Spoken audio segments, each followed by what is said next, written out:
우리에게 주시는 하나님의 말씀은 예레미야 32장 26절에서 35절까지의 말씀입니다. 그때의 여호와의 말씀이 예레미야에게 임하여 이르시되 나는 여호와여 모든 육체의 하나님이라 내게 할 수 없는 일이 있겠느냐.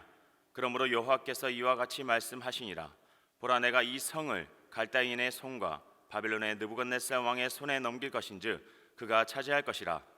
이 성을 치는 갈대아인이 와서 이 성읍에 불을 놓아 성과 집 곧 그 지붕에서 바알에게 분향하며 다른 신들에게 전제를 드려 나를 경노하게 한 집들을 사르리니 이는 이스라엘 자손과 유다 자손이 예로부터 내 눈앞에 악을 행하였을 뿐이라. 이스라엘 자손은 그의 손으로 만든 것을 가지고 나를 경노하게 할 것뿐이니라. 여호와의 말씀이니라. 이 성이 건설된 날부터 오늘까지 나의 노여움과 분을 일으키므로 내가 내 앞에서 그것을 옮기려 하노니 이는 이스라엘 자손과 유다 자손이 모든 악을 행하여 내 노여움을 일으켰음이라. 그들과 그들의 왕들과 그의 고관들과 그의 제사장들과 그의 선지자들과 유다 사람들과 예루살렘 주민들이 다 그러하였느니라. 그들이 등을 내게로 돌리고 얼굴을 내게로 향하지 아니하며 내가 그들을 가르치되 끊임없이 가르쳤는데도 그들이 교훈을 듣지 아니하며 받지 아니하고 내 이름으로 일컫는 집에 자기들의 가증한 물건들을 세워서 그 집을 더럽게 하며 흰놈의 아들의 골짜기에 바알의 산당을 건축하였으며 자기들의 아들들과 딸들을 몰래 앞으로 지나가게 하였느니라.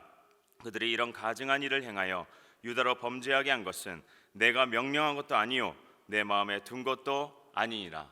아멘. 예레미야 32장 26절에서 35절 말씀을 가지고 원인을 제거하라, 원인을 제거하라 라는 제목으로 함께 은혜 나누겠습니다. 원인의 사전적인 의미는 어떤 사물이나 상태를 변화시키거나 일으키게 하는 근본이 되는 일이나 사건입니다. 즉 변화를 주는 키가 되는 것이지요. 어떤 모든 일에도 다 원인이 있습니다. 갑자기 내 마음 가운데 근심이 가득하다? 그렇다면 어느 순간 그것이 들어오게 된 원인이 있는 것이지요. 잘 되지 않다가 잘 되는 순간이 있습니다. 그것도 원인이 있습니다. 즉 성공하는데도 원인이 있고 또 망하는 것도 원인이 있습니다. 우리는 그 잘못된 원인을 찾아서 제거해야 됩니다. 그리고 올바른 원인을 심어서 회복돼야 된다는 것이죠. 그런 의미에서 인생은 원인 싸움이다 라고도 할 수 있을 것입니다. 지난 9월 22일 캘리포니아에서 산불이 크게 있었죠.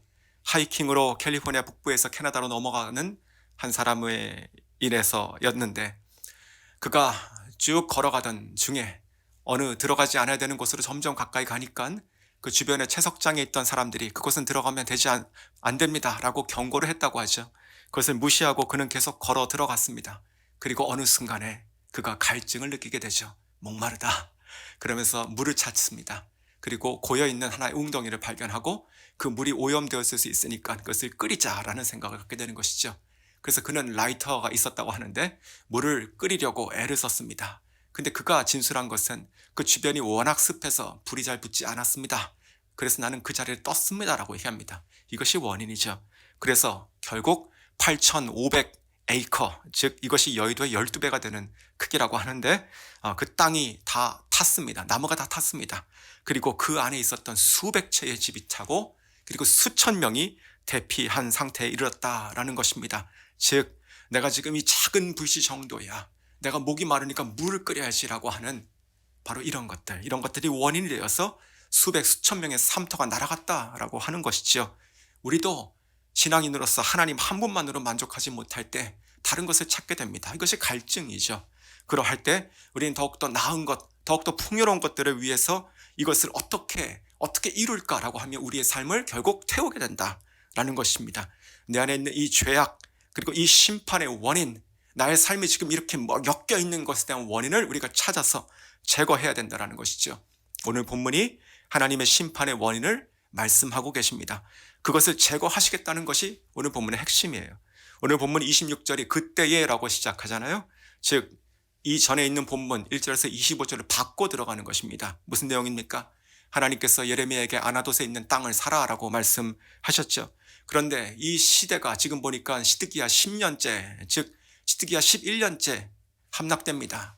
지금 이미 바벨론 군사들이 이 예루살렘을 다 에워싸고 있었다고 되어 있고 또 토성을 싸서 지금 성벽을 넘으려고 하는 바로 함락 직전의 상태입니다. 예레미야는 또 지금 시위대 뜰에 갇혀 있습니다. 뭐 그런 상황이어서 그랬는지 그의 친족 땅을 가지고 있던 자가 와서 땅을 팔라고 하죠. 고엘 제도로 인해서. 그러면 상식적이면 그 땅을 안 살 수 있는 것이 아닙니까? 하지만 하나님께서 명의신이 그 땅을 샀다라고 하는 내용이 이전의 내용입니다. 그때에 즉 그 땅을 사게 하신 것은 회복에 대한 징표가 되는 것이죠. 자, 그런데 이 회복 전에 이 심판이 있다는 것을 지금 말씀하고 계시는 것입니다. 그 심판의 한복판에 그 바알 산당이 있고 그것을 하나님께서 불살라 멸하시겠다라고 하는 것이 오늘 본문의 내용입니다. 즉 회복 전에 심판이 있어야 하는데 그 심판의 원인이 되는 우상 숭배를 제거하시겠다라고 하는 것이죠. 심판만 보면 참으로 아프고 진노의 하나님이시죠. 그러나 우리가 그것을 제거하시는 것을 보시면 이것은 눈물로밖에 받아들일 수밖에 없는 하나님의 은혜가 되는 것이고 회복의 시작이 되는 것이다 라는 것입니다. 우상 숭배, 하나님이 가장 싫어하시는 것이에요. 마지막에는 도저히 용납할 수 없으신 것이 바로 이것입니다. 오늘 본문에 하나님께서 경노하셨다, 하나님께서 노여워하셨다라는 말이 몇 번 등장합니까? 29절, 30절, 31절 그리고 32절 4번 반복하여 등장하고 있습니다. 하나님께서 내가 경노했다라고 한 번만 말씀해도 그 인생이 끝날 것인데 하나님께서 4번이나 아주 확고히 얼마나 노하셨으면 이렇게 말씀하시냐라는 것입니다. 하나님의 진노의 임계점에 다다랐다라는 것이죠. 자, 우리가 1장을 다시 한번 생각해 보시면 약 40년 전입니다. 지금 시점이 처음 등장했던 그 끓는 가마의 환상이 있었습니다. 바로 그것이 지금 부어지기 직전에 때가 됐다라고 하는 것을 얘기하는 것이죠. 자, 그렇다면 이스라엘 백성들, 남유다 백성들은 왜 우상 숭배를 했었을까요? 왜 바알 산당을 만들었고 몰렉의 자녀까지 바쳤느냐는 말입니다. 누구를 위해서, 무엇을 위해서? 참 무서운 말인데 자신을 위해서, 그리고 자신의 행복을 위해서 자기의 자녀까지 그렇게 희생시켰다라는 것입니다. 요즘 유행하는 그 넷플릭스 드라마가 하나 있죠. 오징어 게임. 거기에 그 456명의 참가자들이 나오는데 그들은 엄청난 돈을 위해서 게임을 하고 또 많은 사람들이 죽습니다. 물론 드라마지만 거기에 참가하는 모든 사람들은 다 나름 다 절박한 상황들이 있습니다.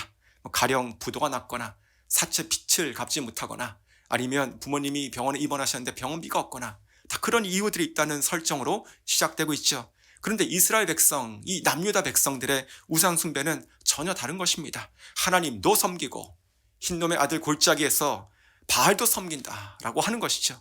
이것은 게임이 아니고 폭망의 일입니다. 하나님이 말씀하지 않으셨습니까? 예레미야 2장 13절에 내 백성이 2가지 악을 행하였나니 곧 그들이 생수의 근원된 나를 버린 것과 스스로 웅덩이를 판 것인데 그것은 그물을 가두지 못할 터진 웅덩이들이니라. 자, 욕망이 이끄는 삶을 살았다는 것이에요.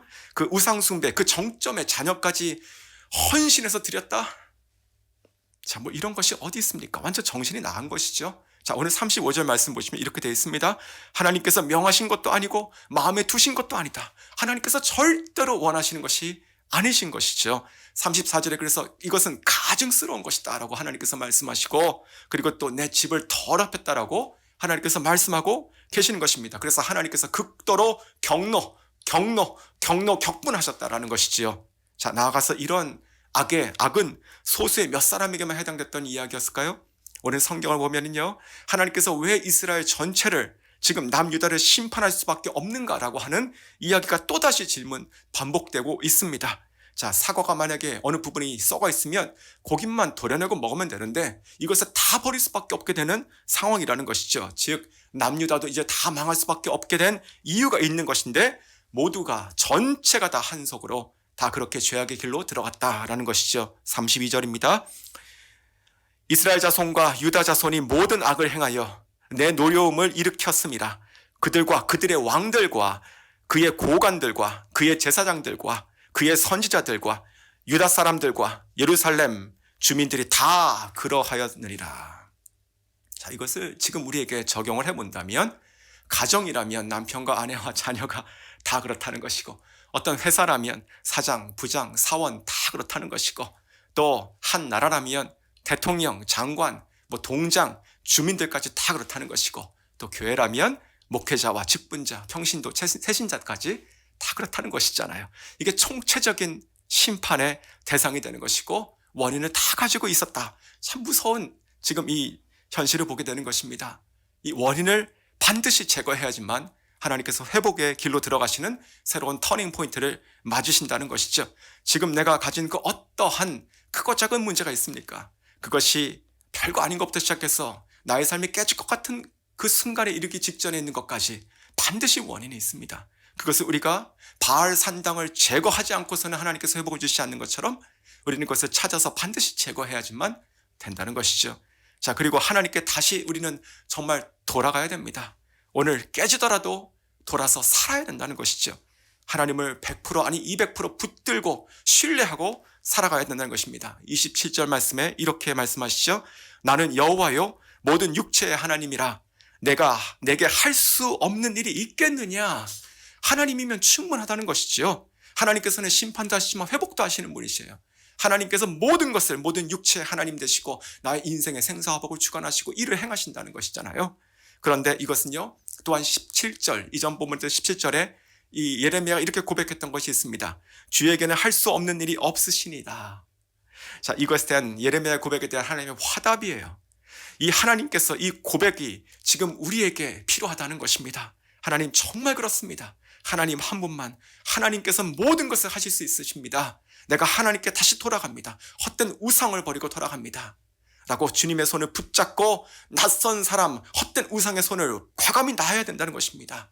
나와 내 자녀가 사는 길이 나는 것이지요. 하나님께서 이 말씀을요 지금 40년 동안 계속 하고 계세요. 계속 하셨습니다. 그럼에도 남유다 백성들은요 안 듣고 무시하고 등 돌리고 거역하고 지금까지 왔다는 것입니다. 마지막으로 33절 저희가 읽을 것인데요. 자, 이 말씀을 읽고 이것이 우리에게 임하지 않기를 간절히 소원합니다. 33절 그들이 등을 내게로 돌리고 얼굴을 내게로 향하지 아니하며 내가 그들을 가르칠 때 끊임없이 가르쳤는데도 그들이 교훈을 듣지 아니하며 받지 아니하고 말씀을 맺겠습니다. 이 말씀 우리에게 하시는 말씀 우리가 들어야 됩니다. 우리가 원인을 제거하고 하나님께 나아가야 됩니다. 그것이 회복입니다. 하나님의 백성은요 하나님의 백성으로 살아가야 되는 것입니다. 그래서 우리의 가정과 우리의 교회가 살아날 것으로 믿습니다.